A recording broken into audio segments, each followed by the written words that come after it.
नमस्कार दोस्तों, आज इस वीडियो में हम लोग बात करने वाले हैं कि क्यों किसी पेशेंट का अंदर सेक्स के प्रति एक जो नॉर्मल इच्छा होना चाहिए, एक जो नॉर्मल अर्ज होना चाहिए, वो क्यों किसी पेशेंट का अंदर कम हो जाता है या पूरी तरह गायब हो जाता है।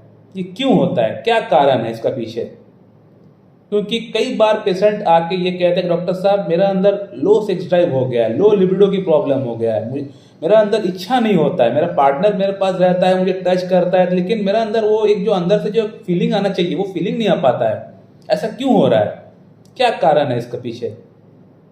मैंने आज से 1 महीना हो गया है सेक्स किए हुए, लेकिन अभी तक वो अंदर से जो फिर से दोबारा एक जो फीलिंग है, फिर से एक जो क्रेविंग है सेक्स करने के लिए, वो इच्छा बिल्कुल भी नहीं हो पा रहा है। वो अंदर से जो डिजायर है वो बिल्कुल भी जागरूक नहीं हो पा रहा है। क्या करूं, मॉर्निंग इरेक्शन थोड़ी बहुत आ जाता है, पॉर्न देखता हूं, अपना हाथ से पकड़ के हिलाने का प्रयास करता हूं तो थोड़ी बहुत इरेक्शन भी आ जाता है, सीमन भी हो सकता है बाहर निकल जाए, लेकिन अंदर से जो एक प्लेजर है वो भी नहीं मिल पाता है। तो ऐसा क्यों होता है, क्या कारण है। तो आज हम लोग इस पर्टिकुलर वीडियो में यही बात करने वाले हैं कि आखिरकार ये प्रॉब्लम क्यों किसी के अंदर डेवलप होता है और इस प्रॉब्लम के लिए कौन कौन सी होम्योपैथिक मेडिसिन का हम लोग इस्तेमाल में रख सकते हैं। सो माय डियर फ्रेंड, सबसे पहले बात करते हैं कि इच्छा की कमी क्यों हो जाता है। जब भी ये शब्द आता है ना, इच्छा यानी डिजायर, तो इच्छा कहां से जागरूक होता है। इच्छा जागरूक होता है हमारा दिमाग से, हमारा ब्रेन से। अगर हमको अभी भूख लगे, वो भूख लगा अंदर से, वो कौन बताएगा, ब्रेन बताएगा।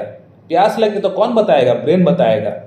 मुझे कहीं जाना है तो ये कौन बताएगा, मेरा दिमाग बताएगा कि 9 बज गया है, आपको भी जाना है। सिमिलरली कोई भी अगर इच्छा की अगर बात की जाए, वो हर एक इच्छा जो हम लोग अपनी जीवन काल में भोगते हैं या करते हैं, वो सभी इच्छा का जो एक ओरिजिन पॉइंट है वो है हमारा ब्रेन, हमारा दिमाग। हमारा दिमाग सिग्नल देता है कि आपको ये काम अभी करना है। वो इच्छा जागरूक करता है हमारे दिमाग से होता है। हमें कुछ लेना है, हमें नया शर्ट लेना है, हमें कहीं जाना है, नया फोन लेना है, तो ये जो इच्छा है, ये इच्छा जागरूक होता है हमारा दिमाग से। सिमिलरली सेक्स के प्रति जो इच्छा होता है, इसका जागरूक भी होता है, सेंटर पॉइंट जो है वो दिमाग ही है। ब्रेन से 2 हार्मोन रिलीज होता है, बोथ मेल एंड फीमेल। ऐसा नहीं किसी मेल में होता है, फीमेल में भी ये 2 हार्मोन निकलता है। हार्मोन्स का नाम है LH एंड FSH। LH का फुल फॉर्म होता है ल्यूटिनाइजिंग हार्मोन, FSH का फुल फॉर्म होता है फॉलिकल स्टिमुलेटिंग हार्मोन। ये 2 हार्मोन निकालती है हमारी पिट्यूटरी ग्लैंड, लेकिन पिट्यूटरी ग्लैंड खुद से ये 2 हार्मोन बना नहीं पाती है। ये 2 हार्मोन बनाने के लिए पिट्यूटरी ग्लैंड को ब्रेन का एक हिस्सा है हाइपोथैलेमस, उसका हेल्प लेना पड़ता है। हाइपोथैलेमस एक हार्मोन बनाती है जिसका नाम है GnRH, गोनाडोट्रोपिन रिलीजिंग हार्मोन।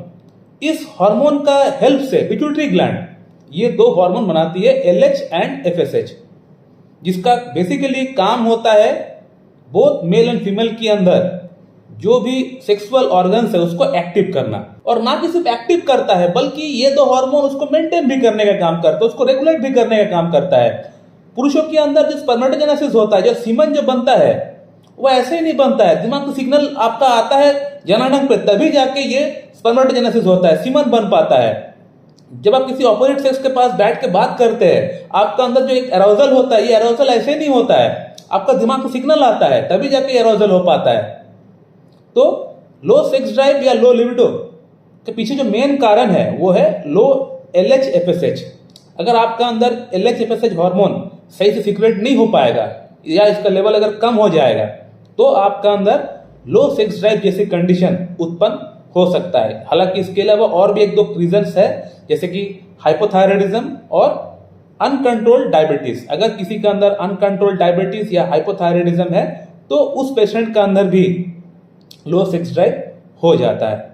इसके अलावा स्ट्रेस एक बहुत बड़ा फैक्टर है आजकल की डेट में, एंजाइटी एक बहुत बड़ा फैक्टर है। एंजाइटी के कारण से भी होता है, लेकिन जो मेन रीजन है, जो पैथोलॉजिकल कंडीशन है, वो है LH FSH का लो हो जाना या ठीक से निर्माण ना हो पाना, ये मेन रीजन है। अब दोस्तों बात करते हैं कि होम्योपैथी में इस पर्टिकुलर प्रॉब्लम के लिए कौन कौन सी मेडिसिन का हम लोग इस्तेमाल कर सकते हैं। फर्स्ट ऑफ ऑल मैं बोलना चाहूंगा कि होम्योपैथी में कोई भी प्रॉब्लम के लिए कोई फिक्स मेडिसिन पहले से नहीं होता है। होम्योपैथिक मेडिसिन काम करता है इंडिविजुअलाइजेशन थ्योरी पे, यानी कहने का मतलब जो पेशेंट आया है उसका लक्षण क्या है, उस लक्षण के अनुसार, उस कॉजिशन के अनुसार ही उसका मेडिसिन का सिलेक्शन होता है। चाहे प्रॉब्लम सेम ही क्यों ना हो, लेकिन ए और बी दोनों पेशेंट अगर सेम प्रॉब्लम के लिए आपके पास आया हो तो दोनों को सेम मेडिसिन दिया जाएगा प्रॉब्लम के लिए, ऐसा कोई गारंटी नहीं है। दोनों के लिए मेडिसिन जो सिलेक्शन होगा वो अलग अलग होगा। 90% चांसेस है अलग अलग मेडिसिन का सिलेक्शन होने का। लेकिन कुछ पेशेंट ऐसे भी होते हैं, डॉक्टर साहब मुझे एक जनरल मेडिसिन बता दीजिए, मैं पहले ट्राई करना चाहता हूँ, पहले मैं होम्योपैथी में थोड़ा सा कॉन्फिडेंस लेके आना चाहता हूँ, फिर मैं कॉन्फिडेंस में ट्रीटमेंट कराऊंगा, क्योंकि होम्योपैथी में मेरा भरोसा नहीं है, मेरा बिलीव नहीं है। आपको जनरल मेडिसिन का नाम बताइए, पहले ट्राई करके देखना चाहता हूँ, उसके बाद मैं सोचूंगा कॉन्फिडेंस में ट्रीटमेंट मुझे कराना है या नहीं। तो मैं एक प्रोटोकॉल बताता हूँ, इस प्रोटोकॉल के तहत अगर आप इन मेडिसिन को इस्तेमाल करेंगे तो आपका LH-MSH का प्रॉब्लम काफी हद तक 90% चांसेस है बिल्कुल ठीक हो जाएगा, और आपका लो सेक्स ड्राइव की जो प्रॉब्लम है ये भी ठीक हो जाएगा उसी के साथ। सो माय डियर फ्रेंड, इस प्रोटोकॉल के लिए आपको पहला जो मेडिसिन लेके आना है उसका नाम है pituitary gland. Pituitary gland medicine आपको 1 पोटेंसी में आपको लेके आना पड़ेगा, और इसका 2 बूंद आज सुबह, 2 बूंद कल सुबह 2 चम्मच पानी में मिला के आपको लेना है। जैसे पिट्यूटरी ग्लैंड लेते हुए 2 दिन हो जाए उसके बाद इसको बंद कर दीजिए, इसको और इस्तेमाल करने का दरकार आपको नहीं है। 3rd डे ऑनवर्ड से आप ऑर्चिटिनम 3x नाम का एक मेडिसिन है जिसका ऊपर मेरा ऑलरेडी वीडियो है, ऑर्चिटिनम 3x, इसका 4 गोली सुबह शाम करके आप लेना स्टार्ट कर दीजिए। एवरीडे ऑर्चिटिनम 3x का 4 गोली सुबह, 4 गोली शाम को आप डायरेक्ट अपना जिम में डाल लीजिए और चूस लीजिए उसको। और 3rd एंड 4th मेडिसिन का जो नाम है वो है जिंको बाइलोवा और एस्फल्टम 6CH। जिंको बाइलोवा का आपको 10 बूंद लंच के बाद लेना है और 10 बूंद रात को भोजन के बाद लेना है, आधा कप पानी के साथ मिला के। इसको भी आपको 3rd डे से स्टार्ट कर देना है। जिस दिन से आप ऑर्चिटिनम स्टार्ट करेंगे उसी दिन से आपको जिंको भी स्टार्ट कर देना है, और उसी दिन से आपको एस्फल्टम 6CH को भी स्टार्ट कर देना है। एस्फल्टम 6CH का 5 बूंद शाम को 2 चम्मच पानी के साथ मिला के आपको पीना पड़ेगा एवरीडे।